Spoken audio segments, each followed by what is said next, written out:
గత 5 సంవత్సరాల పదవీ కాలంలో ఎంపీపీ గజ్జెల సాయిలు తమను ప్రతిసారి మోసం చేస్తూ కాలం గడపడం జరిగిందని ఎంపీటీసీ సభ్యులు ఆవేదన వ్యక్తం చేశారు. సిద్దిపేట జిల్లా మేరుదొడ్డి మండల పరిషత్ కార్యాలయంలో ఎంపీపీ అధ్యక్షతన జరిగిన సన్మాన సభలో బీఆర్ఎస్ ఎంపీటీసీలు దూరంగా ఉన్నారు. కొద్ది రోజుల క్రితమే ఎంపీటీసీ సభ్యులను మోసం చేయడంతో ఆందోళన వ్యక్తం చేస్తే ప్రతి గ్రామానికి నిధులు ఇస్తానని, ప్రొసీడింగ్లను అందజేస్తానని హామీ ఇవ్వడం జరిగిందన్నారు. తమకు నచ్చిన ఎంపీటీసీలకు స్టేట్ మ్యాచింగ్ గ్రాంట్ నిధులను కేటాయించి మిగతా వారిని అవమానపరచడం జరిగిందన్నారు. ప్రజలకు తాము చేసిన సేవలను గుర్తు చేయడంతో పాటు ఎంపీపీ చేసిన మోసాన్ని తెలియజేశామన్నారు. ఇక్కడ గౌరవ ఎంపీపీ గారు కూడా పక్కనే ఉన్నాడు.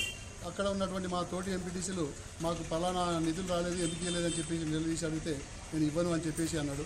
అంతట్లోనే ఇయ్యను పోమనంటే అట్లెట్లు ఇవ్వను, మా అందరికి ఇచ్చిన వాళ్ళకి కూడా ఇవ్వాలి కదా, మనం ఒప్పందం చేసుకున్నాం కదా, మనం రాసుకున్నాం కదా, మనం అందరికి కాపీ మీద సంతకాలు పెట్టుకున్నాం కదా అని చెప్పేసి ఆ కాపీ చూపించినాం. నేను ఇవ్వను పో అని చెప్పేసి అన్నాడు.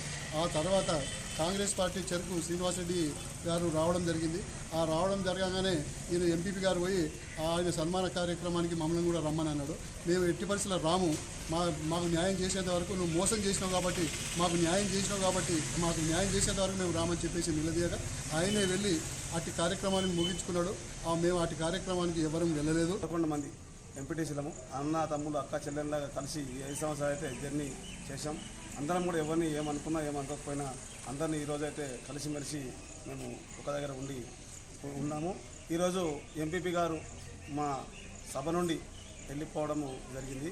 ఎందుకంటే మాకు ఫండ్స్ ఇస్తానని ఇక సంతకాలు పెట్టుకొని మోసం చేసిన ఘన చరిత్ర ఆయనకు ఉంది కాబట్టి గతం 5 ఏళ్ల నుంచి కూడా అదే చేస్తున్నాడు అందరికీ. ఇప్పుడు కూడా అదే చేసి ఏమైందని నేను నిలదీసి అడిగితే సపరేట్గా లేచి వెళ్ళిపోవడం జరిగింది. మిగతా